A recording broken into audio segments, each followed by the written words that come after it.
Salam mənim kanalımın seyirciləri.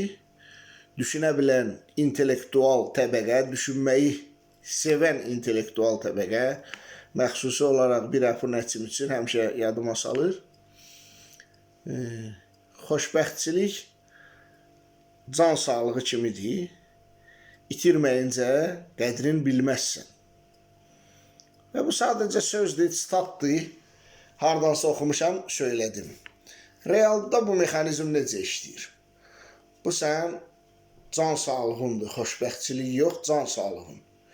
Və sən elə bilirsən ki, divardan da keçərsən, daşdan da keçərsən. Nəysə xarab olur, gedib düzəldirsən, təmir eləyirsən, vaxt ayırırsan. Hətta yoldan keçənə, tanımadığına, qonşuya, o birisinə, bu birisinə. Sonra bu alma zədələnir və yaxud da ki, müəyyən bir hissəsi gedir. Müəyyən bir hissəsi gedir bu almanın. Can sağlığın, ömür müddətin, limitin azaldı. Məsələn, mən 45 il yaşamışam. Yarısı yoxdur almanın. Bəlkə də 3/2 yoxdur.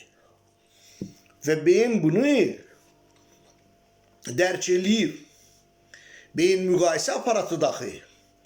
Beyin əvvəllər lampanı təmir edirdi, zajqalkanı təmir edirdi, qonşuya kömək edirdi, qohuma kömək edirdi. Hətta fədakar supermen idi.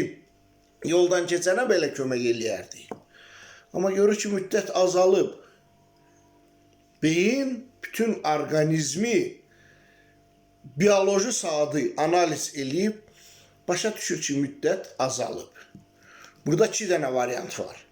Ya sən özünü cırıb, həmən reglamentə uyğun yenə lampanı təmir eləyirsən, zajqalkanı təmir eləyirsən, yoldan bir dənə maşın gedirdi, təkərinə mıx batıb, uşşerb sibi özünə ziyan olaraq, vaxtının az qalmağın bilərək, yenə əvvəlki rejimdə qalmalı olursan, bu çox çətin, zülümlü bir prosesdir.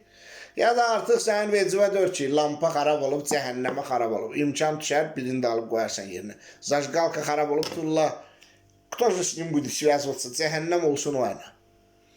Yəni ki, bu nağıl deyil.